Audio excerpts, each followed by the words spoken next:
மாண்புமிகு பேரவைத் தலைவர் அவர்களே, உலகெங்கும் வாழும் தமிழர்களின் உள்ளங்களில் நீங்காத இடம் பிடித்து தமிழ்நாட்டின் இன்றைய வளர்ச்சிக்கு வித்திட்டு 50 ஆண்டு கால மகத்தான 50 ஆண்டு காலம் தமிழ்நாட்டின் மகத்தான மக்கள் இயக்கமான திராவிட முன்னேற்ற கழகத்தை கட்டி காத்து தமிழகத்தை தனித்துவமிக்க மாநிலமாக செதுக்கி எடுத்து எனது ஆறுயிர் தாத்தா முத்தமிழறிஞர் கலைஞர் அவர்களை வணங்குகிறேன். 1989 96 தலைவர் கலைஞர் அவர்களாலும் 2006 இன்றைய நமது முதலமைச்சர் அவர்களே தான் வகித்த இந்த பொறுப்பை மன்னார்குடி மண்ணின் மக்கள் பிரதிநிதியான எனக்கு வழங்கியிருக்கும் எனது பாசமிகு தலைவர் தனது அயராத உழைப்பினாலும் அசராத தன்னம்பிக்கையினாலும் தமிழக அரசியலில் தனித்தரம் பதித்த திராவிட மாடல் அரசின் மாசற்ற ஈடு இணையற்ற முதலமைச்சராகவும் ஒவ்வொரு நாளும் புதிய மக்கள் நல திட்டங்கள் மூலம் ஒட்டுமொத்த இந்தியாவின் பெரும் மதிப்பை பெற்று உலக நாடுகளும் தனது திட்டங்களை பின்பற்றும் அளவிற்கு ஒரு தனித்துவமிக்க தலைவராக வரலாற்றில் உயர்ந்து நிற்கும் மாண்புமிகு தமிழ்நாடு முதலமைச்சர் திராவிட நாயகன் அவர்களையும் வணங்குகிறேன். எனது அரசியல் வாழ்க்கையில் பல ஆலோசனைகளை வழங்கி அரசாங்க செயல்பாடுகளில் எனது ஆசிரியர்களாக திகழும் மாண்புமிகு அவை முன்னவர் மற்றும் மூத்த அமைச்சர் பெருமக்களை வணங்குகிறேன். கல்லூரி பருவம் முதல் இன்று வரை எனது நண்பராகவும் சகோதரராகவும் திகழ்ந்து திராவிட சித்தாந்த உரையாடல் மூலமாகவும் விவாதங்களின் மூலமாகவும் தனக்கே ஒரு கலைஞர்பாணி பேச்சாற்றல் மூலமாகவும் அரசியல் வழிகாட்டியாகவும் கழகத்தின் தொடர் வெற்றிகளில் பெரும் பங்காற்றி உடன்பிறப்புகளின் அன்பை பெற்று இன்று இளம் தலைவராக உயர்ந்து நிற்கும் நமது மாண்புமிகு இளைஞர் விளையாட்டுத்துறை அமைச்சர் அவர்களையும் இன்று எனக்கு பேசுவதற்கு 1 மணி நேரம் ஒதுக்கி தருவேன் என்று எந்த உறுதியும் சொல்லலையே. 1 மணி நேரத்துக்குள்ள 4 பேர் எனது மாண்புமிகு பேரவைத் தலைவர் அவர்களுக்கும் எனது தந்தையாக மட்டுமல்லாமல் தலைவர் கலைஞர் அவர்களின் அசைக்க முடியாத பக்தனாக இருந்து தனது பாதை மாறா பயணத்தின் மூலம் உடன்பிறப்பே என்ற ஒற்றை வார்த்தைக்கு முழு அர்த்தத்தையும் புரிய வைத்த எனது தந்தையார் உள்ளிட்ட எனது குடும்பத்தினர் அனைவருக்கும் எனது அரசியல் பயணத்தின் போது துணை நின்ற மறைந்த முன்னாள் அமைச்சர் எனது ஆறுயிர் அண்ணன் திரு அழகு திருநாகரசு அவர்களையும் முன்னாள் நகர்மன்ற தலைவர் பழமணி அவர்களையும் இன்றும் கழகத்துக்கு மிகப்பெரிய வலு சேர்த்துக் கொண்டிருக்கும் முன்னாள் சட்டமன்ற உறுப்பினர் முன்னாள் சட்டமன்ற உறுப்பினர் ராஜமாணிக்கம் அவர்களையும் எனது அருமை அண்ணன் தலையாமங்கலம் பாலு அவர்களையும் வீரா கணேசன் ஞானசேகரன் தனராஜ் அவர்களையும் கழகத்தின் அனைத்து செயல் வீரர்களுக்கும் அதே போல எனது ஆறுயிர் மாவட்ட கழக செயலாளர் அவர்களுக்கும் எனது வணக்கங்களை நான் தெரிவித்துக் கொள்கிறேன். 3 முறை தொடர்ந்து என் மீதும் கழகத்தின் மீதும் நம்பிக்கை வைத்து திராவிட முன்னேற்ற கழகத்திற்கு ஹாட்ரிக் வெற்றியை தந்த எனது பெருமை வாய்ந்த மின்னும் மண்ணை தொகுதி மக்களுக்கும் தோழமை கட்சி நண்பர்களுக்கும் எதிர்வரிசையில் அமர்ந்திருக்கும் எனது கட்சி அனைத்து கட்சி மாண்புமிகு உறுப்பினர்களுக்கும் எனது வாழ்ந்த வணக்கங்களை தெரிவித்துக் கொள்கிறேன். மாண்புமிகு பேரவைத் தலைவர்களே, இங்கே நமது உறுப்பினர்கள் சிலர் பேசுகையில் ஒரு சில கருத்துக்களை இங்கே கோரிக்கைகளாகவும் சில கருத்துக்களாகவும் இங்கே பதிவு வைத்தார்கள். அது குறித்து ஒரு வரிகள். திரு எஸ். பாலாஜி அவர்கள் பேசும்பொழுது துறைக்கு நிதி குறைக்கப்பட்டுள்ளது என்று கூறினார். உங்கள் அக்கறைக்கு மிகுந்த நன்றி. அது இன்னும் கொஞ்சம் அழுத்தமா நம்ம நிதித்துறை அமைச்சர் அவர்களிடம் நீங்கள் சொல்வீர்கள் என்று நான் நம்புகிறேன்.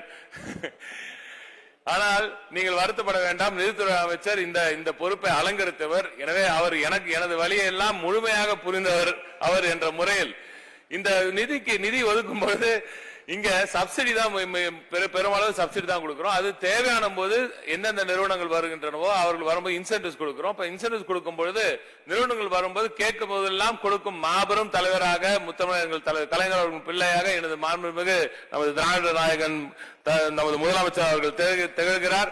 எனவே தொழில்துறைக்கு அள்ளி அள்ளி வாரி வாரி வழங்கி கொண்டிருப்பதால் தான் இன்று தொழில்துறை இவ்வளவு வளர்ந்திருக்கிறது என்பதை தெரிவித்துக் கொள்கிறேன்.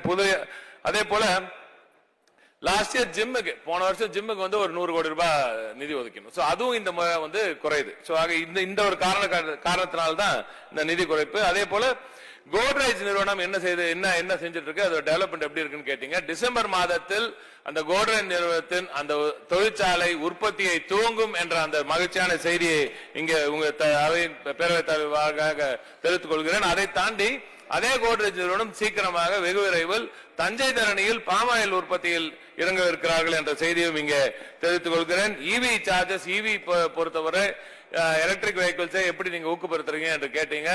அதற்கு குறிப்பாக இன்னும் சார்ஜஸோட அவைலபிலிட்டி, இன்னும் charging facility availability all over Tamil Nadu உருவாக்க வேண்டும். அதை முனைப்புடன் இந்த துறை செய்து வருகிறது.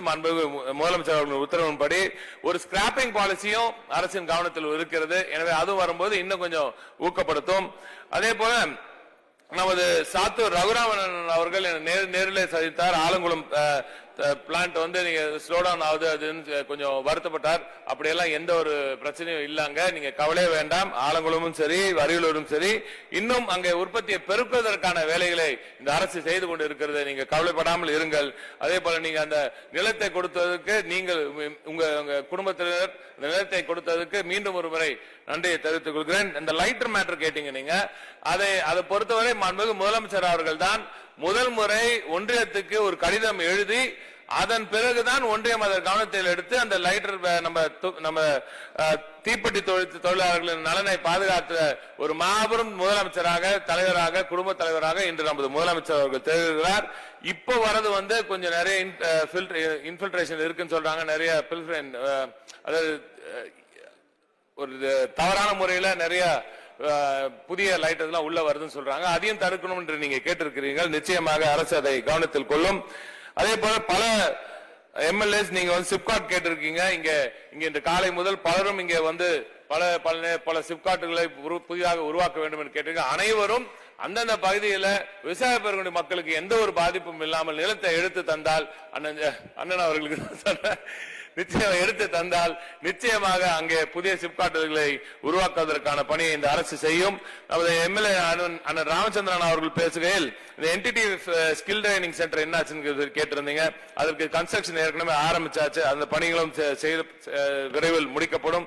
சூளகிரியில இண்டஸ்ட்ரியல் ஹவுசிங்கான பணியும் டிஎஃப்ஆர் வந்து கோரப்பட்டு அந்த பணியும் இங்கே துவங்கி இருக்கிறது என்ற செய்தியை இங்கே தெரிவித்து மாண்புமிகு உறுப்பினர்கள் பலரும் வைத்த பல கோரிக்கைகளும் இந்த அரசு கனிவுடன் பரிசீலித்து வருகிறது. மாண்புமிகு முதலமைச்சர் அவர்களின் பார்வையில் உள்ளது என்பதை கூறி, மாண்புமிகு பேரவைத் தலைவர்களே, நவீன தமிழகத்தின் சிற்பி முத்தமிழர் தலைவர் கலைஞர் அவர்களின் தொலைநோக்கு சிந்தனையில் இந்தியாவில் பிற மாநிலங்களுக்கு முன்பே தமிழகத்தில் மிகப்பெரிய தொழில் வளர்ச்சி அடித்தளம் அமைக்கப்பட்டது. அதில் மிக முக்கியமாக 1971 ஆண்டில் தமிழகத்தில் முதல் சிப்காட் தொழிற்பேட்டை உருவாக்கும் பணியை தொடங்கினார் தலைவர் கலைஞர் அவர்கள். இதன் மூலம் தமிழகத்திற்கு மிகப்பெரிய தொழில் வளர்ச்சி உறுதி செய்யப்பட்டது. அன்று முதல் இன்று வரை 2021 வரை சொல்றான் 2021 வரை ஏறத்தாழ 24 சிப்காட் பூங்காக்கள் உருவாக்கப்பட்டன. அதாவது 50 ஆண்டுகளில் 24 சிப்காட் பூங்காக்கள் அமைக்கப்பட்டன. 2021 ஆண்டு நமது விடியலாட்சி பிறந்த பிறகு நமது மாண்புமிகு முதலமைச்சர் அவர்களின் கனிவான பார்வைக்கு சென்ற பிறகு தொழில் வளர்ச்சிக்கு அவர் கொடுத்த முக்கியத்துவத்தினால் திராவிட மாடல் அரசின் மூலம் 3 ஆண்டுகளில் 16 சிப்காட் பூங்காக்கள் உருவாக்கப்பட்டு உள்ளன என்ற அந்த மகிழ்ச்சியான செய்தியை தெரிவித்து, அதை தாண்டி இன்னமும் 21 புதிய சிப்காட் பூங்காக்கள் அமைப்பதற்கான வேலையை மாண்புமிகு தமிழ்நாடு முதலமைச்சர் அவர்களின் இந்த அரசு செய்து கொண்டிருக்கிறது. இதுவரை 50 ஆண்டுகளில் 24 பூங்காக்கள் என்றால் இந்த 3 ஆண்டுகளில் 37 பூங்காக்களுக்கான பணிகள் துவங்கி இருக்கின்றன. இது வரலாற்று சிறப்புமிக்க ஒரு தருணம். இந்த 16 பூங்காக்களின் பணியும் நிறைவு செய்து ஏற்கனவே முடிக்கப்பட்டுள்ளன. விரைவில் தமிழ்நாட்டில் 50வது சிப்காட் பூங்காவுக்கு நமது மாண்புமிகு முதலமைச்சர் அவர்கள் துவங்கி வைப்பார் என்ற மகிழ்ச்சியான செய்தியும் இங்கே தெரிவிக்க கடமைப்பட்டிருக்கிறேன். மாண்புமிகு பேரவைத் தலைவர்களே, தமிழ்நாட்டில் இன்று 39,512 தொழிற்சாலைகள் உள்ளன. இந்திய அளவில் அதிகமான தொழிற்சாலைகள் இருக்கும் ஒரு மாநிலமாக நமது மாநிலம் இன்று திகழ்கிறது. மாண்புமிகு முதலமைச்சர் அவர்கள் ஆட்சி பொறுப்பேற்ற முதல் ஆண்டுக்கு 10 லட்சம் வேலை வாய்ப்புகளை வழங்குவது என்று உறுதியளித்தார். அந்த வாக்குறுதிகள் வலிமை சேர்க்கும் விதமாக தொழில்துறை சார்பாக ஆண்டொன்றுக்கு சுமார் 10 லட்சம் வேலை வாய்ப்புகள் என்ற வகையில் தொழில்துறை மூலமாக மட்டும் 31 லட்சம் வேலை வாய்ப்புகளை உருவாக்கி காட்டியுள்ளார் மாண்புமிகு தமிழ்நாடு முதலமைச்சர் என்று கூறுவதில் தொழில்துறை பெருமை அடைகிறது. நேற்று முன்தினம் மாண்புமிகு நிதித்துறை அமைச்சர் அவர்கள் மானிய கோரிக்கை உரையில் நிரம்ப வருவாய் கொடுத்த வணிகத்துறை அமைச்சருக்கு நன்றி கூறினார்.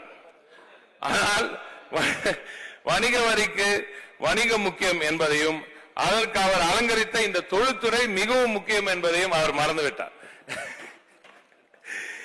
இந்த 3 ஆண்டுகளில் தமிழ்நாட்டுக்கு மொத்த வரி வருவாய் ஏறத்தாழ 7,30,000 கோடி என்று நான் கருதுகிறேன். ஆனால் அதே இந்த 3 ஆண்டுகளில் சுமார் 10 லட்சம் கோடி ரூபாய்க்கு மேல் முதலீடுகளை கொண்டு வந்து தமிழகத்தில் குவித்துள்ளது திராவிட மாடல் அரசின் இந்த தொழில்துறை என்பதில் தொழில்துறை பெருமை கொள்கிறது. இதன் மூலம் 31 லட்சம் வேலை வாய்ப்புகளை உருவாக்கி அதிகம் இந்த 3 ஆண்டுகள் செய்திருக்கிறோம். ஆனால் இந்த ஒரே ஆண்டில், குறிப்பாக இந்த ஓராண்டில், கடந்த ஓராண்டில் 7 லட்சம் கோடி முதலீடுகளை ஈர்த்த ஒரு பெருமை மாண்புமிகு முதலமைச்சர் அவர்களே சாரும். இதற்கு முக்கிய காரணம் உலகமே வியக்கும் வண்ணம் புதிதாக கட்டப்பட்ட நமது சென்னை ட்ரேட் சென்டர் Phase 2 ஜனவரி 7 மற்றும் 8ஆம் தேதி அன்று நடந்த உலக முதலீட்டாளர்கள் மாநாடு தான் என்று கூறினால் அது மிகையாகாது. 30க்கும் மேற்பட்ட நாடுகளில் இருந்து ஆயிரக்கணக்கானோர் கலந்து கொண்ட அந்த நிகழ்வுகளில் America, England, Singapore, Japan, Korea, south Korea, France, Australia, Germany மற்றும் டென்மார்க் என 9 பங்குதாரர் நாடுகளும் 2 சர்வதேச பங்குதாரர்களான தாய்பாய் பொருளாதார கலாச்சார மையம் மற்றும் வெஸ்டர்ன் ஆஸ்திரேலியா ஆகிய அமைப்புகள் கலந்து கொண்டனர்.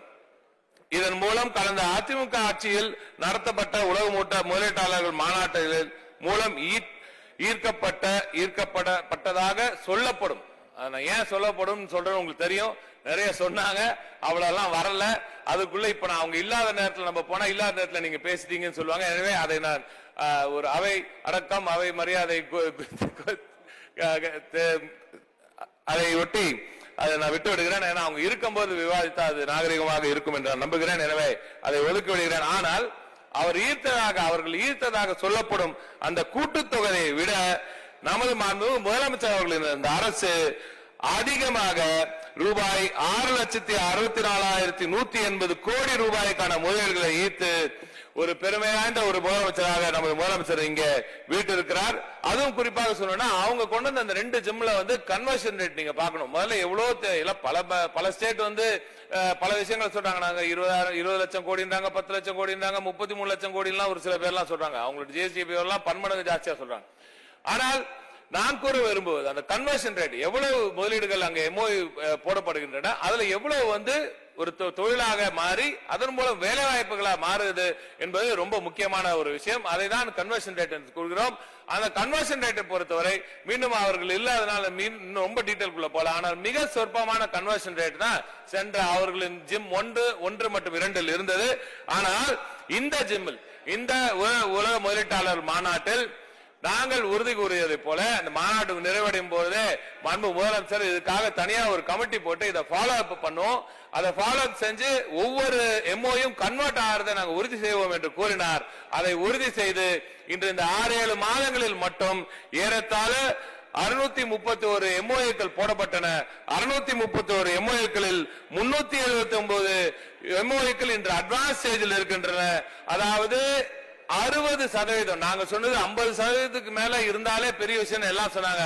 ஆனால் 60% கன்வர்ஷன் ரேட்டை உறுதி செய்துள்ள மகத்தான ஒரு முதலமைச்சர் தான் மாண்புமிகு தமிழ்நாடு முதலமைச்சர் என்பதில் யாருக்கும் ஐய வேண்டாம். ஆனால் இந்த மாநாட்டில் பணிகளை தொடரும் போது மாண்புமிகு தமிழ்நாடு முதலமைச்சர் அவர்கள் எத்தனை லட்சம் கோடி ரூபாய்க்கான ஒரு நிதியை கொண்டு வருவேன் அவர் கேட்கவே இல்லை. எப்ப போனாலும் அவர் கேட்டதெல்லாம் எத்தனை லட்சம் வேலை வாய்ப்புகளை உருவாக்குவாய், எங்கெங்கே அந்த வேலை வாய்ப்புகளை உருவாக்குவாய் என்றுதான் கேட்டு வந்தார். ஆகையால் தான் ஒரு மாற்றம் இந்த ஒரு மாநாட்டின் மூலம் மட்டும் 26,90,657 வேலை வாய்ப்புகளை ஏற்படுத்தும் வகையில் 631 புரிந்துணர்வு ஒப்பந்தங்கள் கையெழுத்தப்பட்டன. ஆட்சி பொறுப்பேற்றவுடன் தமிழ்நாட்டின் $1 டிரில்லியன் பொருளாதார இலக்கை நோக்கி மாண்புமிகு நமது திராவிட நாயகன் முதலமைச்சர் அவர்களின் இந்த பயணம் அதை நோக்கியே இருந்து வருகிறது. ஏனென்றால் இந்த இலக்கை நோக்கி பயணிக்கும் போதுதான் தமிழ்நாட்டின் அனைத்து தரப்பு மக்களுக்குமான சமச்சீரான வளர்ச்சி கிடைக்கும் என்பதில் உறுதியாக ஒரு நம்பிக்கையோடு இருந்து வருகிறார். நமது இளைஞர்களுக்கு அப்போதுதான் உயர்தர வேலை வாய்ப்பும் கிடைக்கும் என்பதில் அவர் உறுதியாக இருந்து வருகிறார்.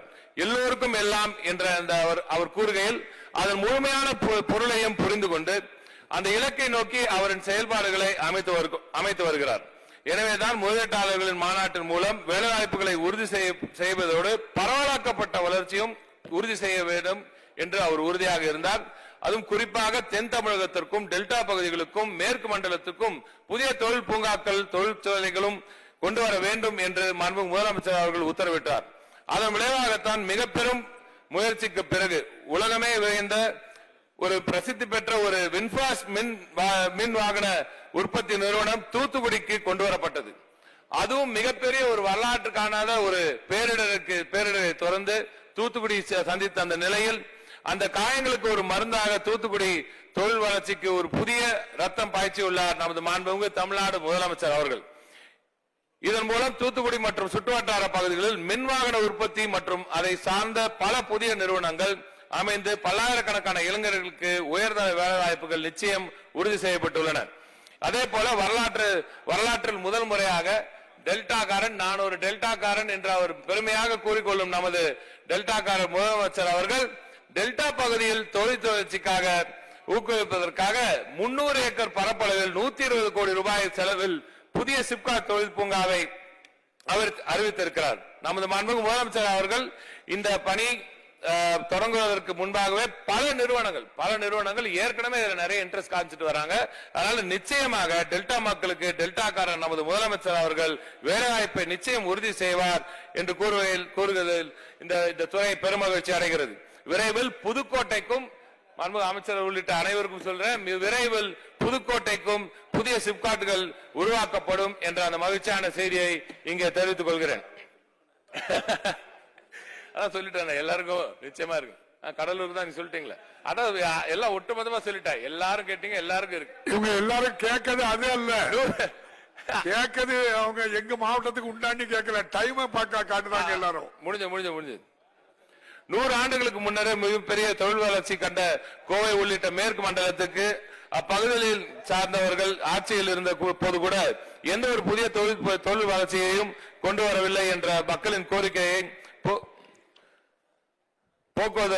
இயக்கத்தை போக்குவதற்காக வாக்களித்தாலும் வாக்களிக்காவிட்டாலும் அனைத்து தரப்பு மக்களின் அரசாகவே திராவிட மாடல் அரசு இருக்க வேண்டும் என்பதில் திடமாக இருக்கும் திராவிட நாயகன் அவர்கள் மேற்கு மண்டலத்துக்கு மிக அத்தியாவசிய தேவையான கடந்த ஆட்சியில் கிடப்பில் போடப்பட்ட கோவை விமான நிலைய விரிவாக்க பணியில் முதலில் கையில் எடுத்தார்.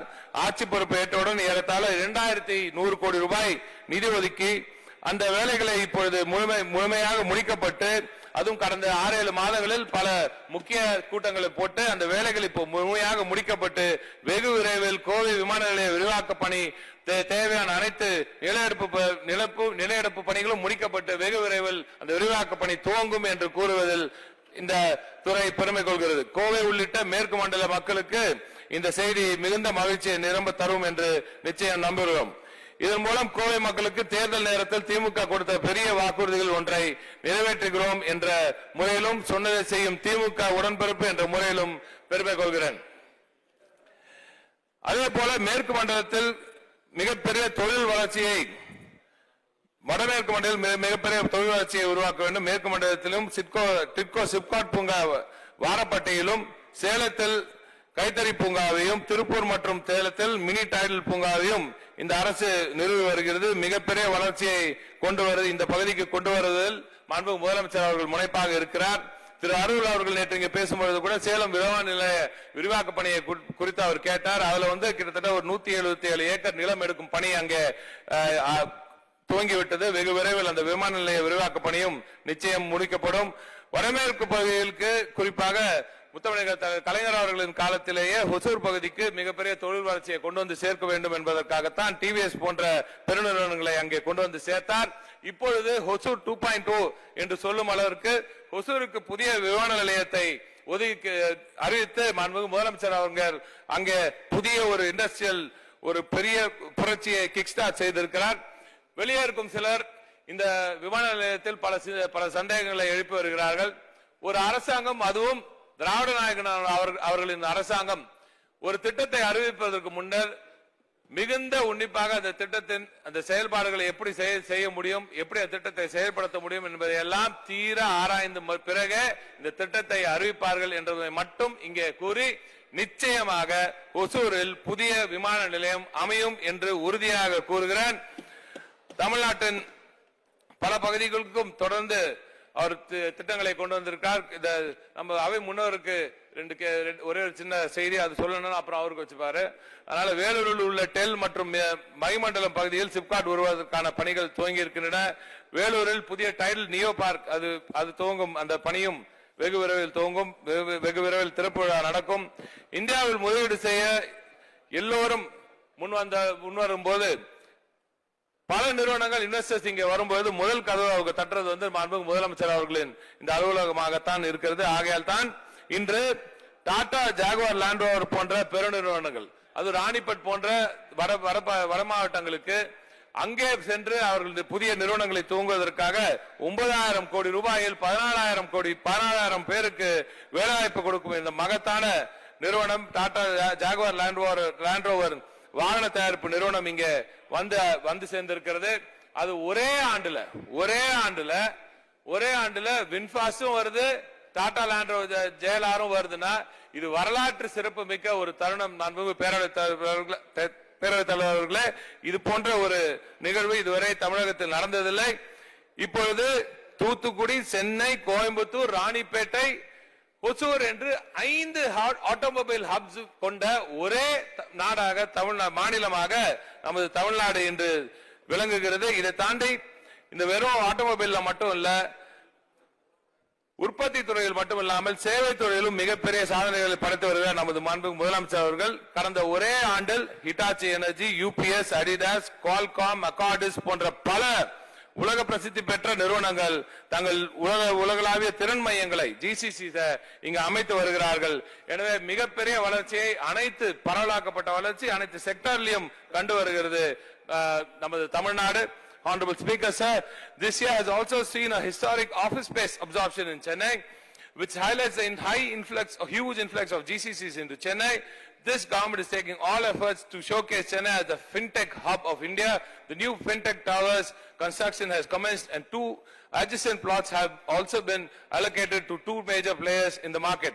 The development will give a huge boost to the fintech ecosystem in Chennai. முக்கியமான செய்தி இதை சொல்ல வேண்டும் என்பதற்காக இங்க பதிவு செய்கிறேன். இந்த வளர்ச்சி சென்னையில் மட்டுமில்லாமல் தமிழ்நாட்டில் பிற மாவட்டங்களிலும் பரவி வருகிறது. ஆகையால் தான் திருச்சி மற்றும் மதுரையில் புதிய டைல் நிறுவனங்கள் மாண்புமிகு அமைச்சர் அவர்களும் இங்கே கேட்டுக்கொண்டே இருக்கிறார். திருச்சியில் வெகு விரைவில் அந்த டைல் நிறுவனத்தின் அந்த பணிகள் துவங்க இருக்கின்றன.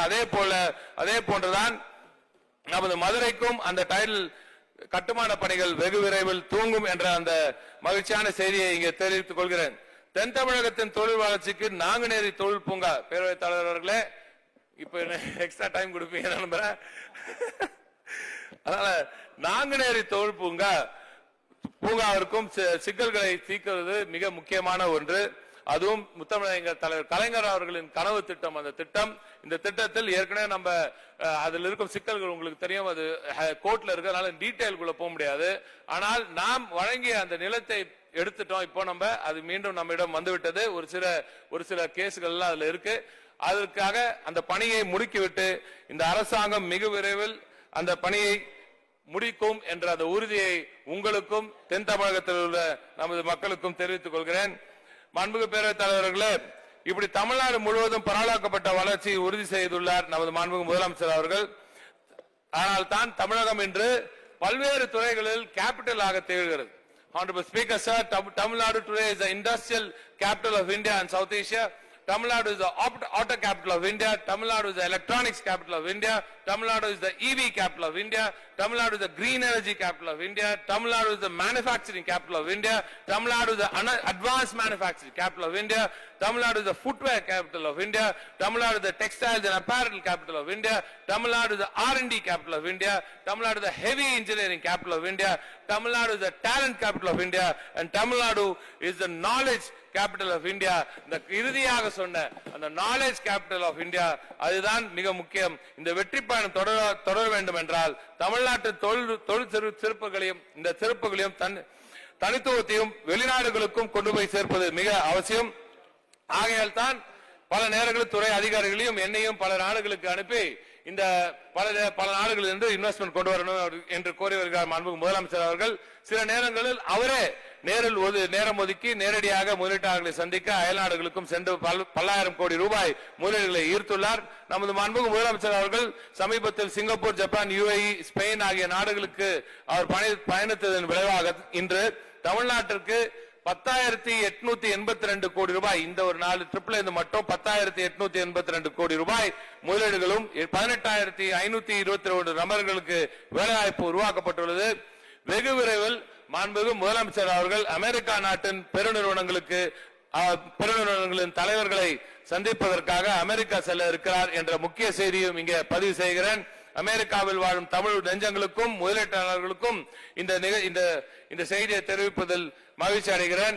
இந்த பயணத்தின் போது இதுவரை தமிழ்நாட்டில் தடம் பதிக்காத புதிய முக்கிய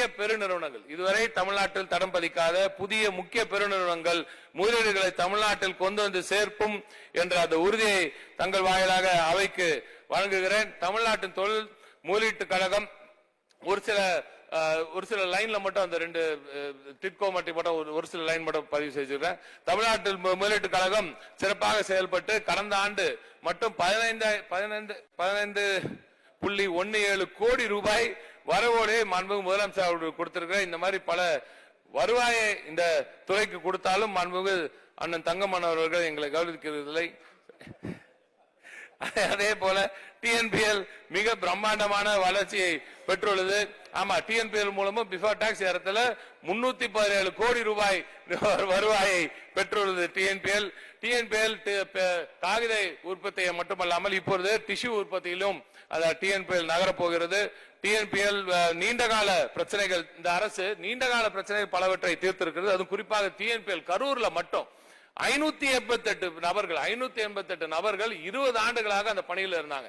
அந்த 20 ஆண்டு கால அவர்களது கோரிக்கையை 508 நபர்களின் பணியை நிரந்தரம் செய்து அவர்களது வாழ்வில் மிகப்பெரிய ஒரு ஒளியை ஏற்றிருக்கிறார் மாண்புமிகு தமிழ்நாடு முதலமைச்சர் அவர்கள்.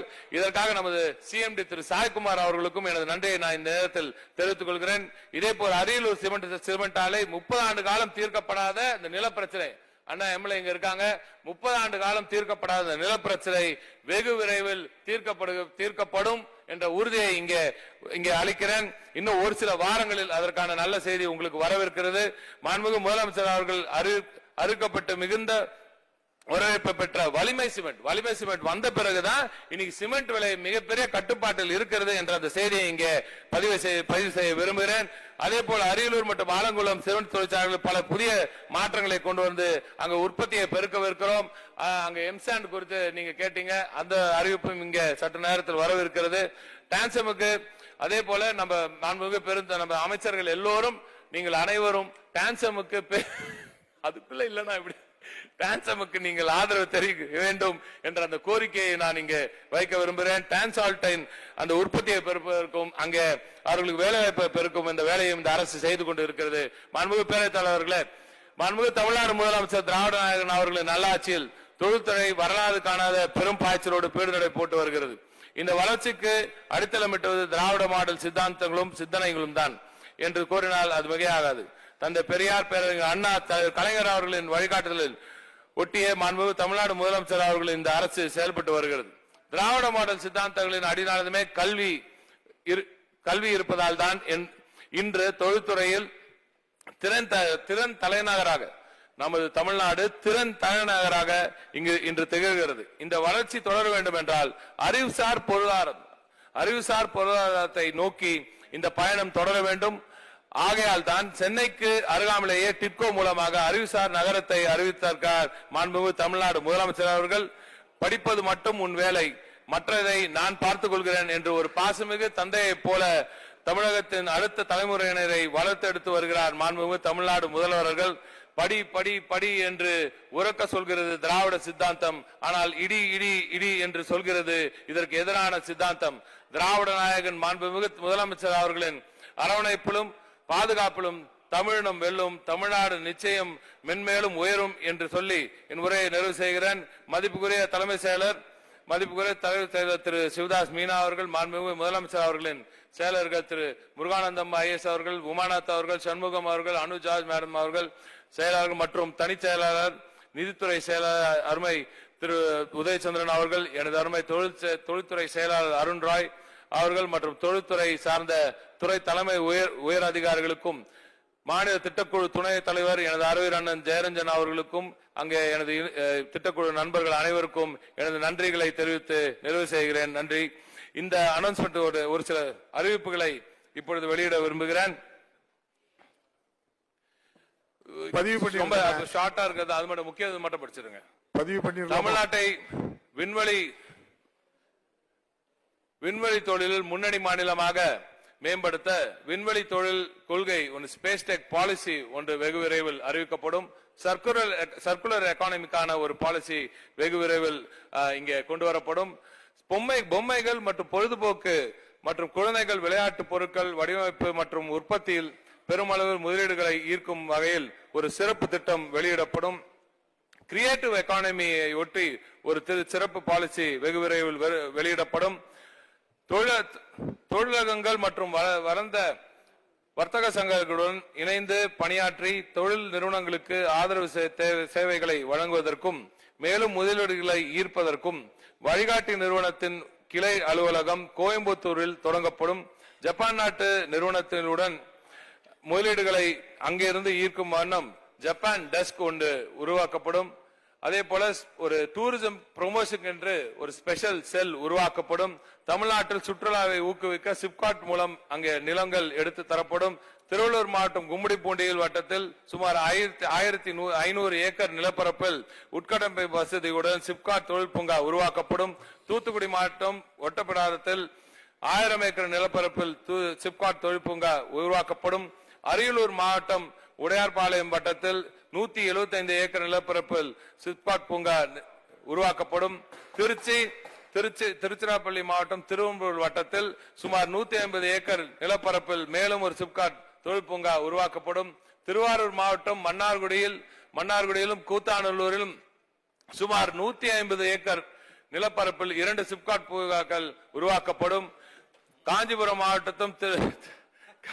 மாவட்டம் திருப்பரம்பத்தூர் வட்டத்தில் சுமார் 750 ஏக்கரில் புதிய சிப்காட் ஒன்று அமைக்கப்படும். சென்னை வெளிவட்டார சாலையில் ஒரு 200 ஏக்கரில் ஒரு சிப்காட் பூங்காவும், பெரம்பலூர் மாவட்டத்தில் குன்னம் வட்டத்தில் ஒரு 100 ஏக்கரில் புதிய சிப்காட் தொழில் பூங்காவும், கரூர் மாவட்டத்தில் தகவல் தொழில்நுட்ப துறையில் 500 நபர்களுக்கு, இது மிக முக்கியமான, அங்க ஏற்கனவே கமிட்மெண்ட் கொடுத்து அங்க ஏற்கனவே நிறுவனங்கள் ஏற்கனவே வருவதற்கு தயாராக இருக்கின்றனர். எனவே கரூர் மாவட்டத்தில் வெகு விரைவில் ஒரு மினி டைடல் பார்க் நிச்சயமாக உருவாக்கப்படும். திருவண்ணாமலை மாவட்டத்திலும் எனது ஆறுவீர் அண்ணன் அவர்கள் கேட்டதுக்கு இணங்க வெகு விரைவில் ஒரு சிப்காட் மினி டைடல் பூங்கா அமைக்கப்படும். அதே போல அங்கு சிப்காட் அமைப்பதற்கான வேலையும் நமது கிரி அவர்கள் கேட்டதற்கு இணங்க அந்த சிப்காட் அமைப்பதற்கான வேலையும் வெகு விரைவில் துவங்கப்படும். அது கவலைப்பட வேண்டாம். தனியார் பங்களிப்புடன் கூட்டு முயற்சியில் தொழில் பூங்காக்கள் சிப்காட்கள் உருவாக்கப்படும்.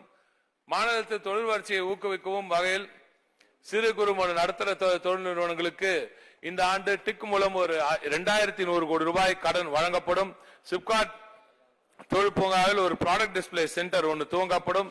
தூத்துக்குடி கும்மிடிப்பூண்டி ஆகிய பகுதிகளில் 6 கோடி மதிப்பில் திட்ட மதிப்பீட்டில் விளையாட்டு திறன்கள் சிப்காட்டிற்குள் அங்கே அமைக்கப்படும். ஆலங்குளம் சிமெண்ட் ஆலையில் எம்சாண்ட் உற்பத்திக்கான ஏறத்தாழ 25 கோடி ரூபாய் மதிப்பீட்டில் புதிய ஒரு தொழிற்சாலை அமைக்கப்படும் என்று கூறி, பேரவைத் தலைவர்களே, வெட்டு தீர்மானங்கள் மாண்புமிகு உறுப்பினர்கள் கொடுத்திருந்த வெட்டு தீர்மானங்களில் போதுமானதற்கு எனது பதிலுரையில் விளக்கம் அளித்துள்ளேன். மீதமுள்ள வெட்டு தீர்மானங்களுக்கு வருகின்ற காலங்களில் மாண்புமிகு முதலமைச்சர் அவர்களின் கலந்துரையாடி பரிசீலிக்கப்படும். அதனால் மாண்புமிகு உறுப்பினர்கள் தங்கள் கொடுத்த வெட்டு தீர்மானங்களை திரும்ப பெற்றுக்கொண்டு தொழில் முதலீட்டு ஊக்குவிப்பு மற்றும் வர்த்தகத்துறையின் சார்பில் 2024-25 ஆண்டிற்கான எனது 23 அறிவிப்புகளையும் ஏற்றுக்கொண்டு மானிய கோரிக்கையை நிறைவேற்றி தருமாறு கேட்டுக்கொள்கிறேன். அமைகிறேன். நன்றி, வணக்கம்.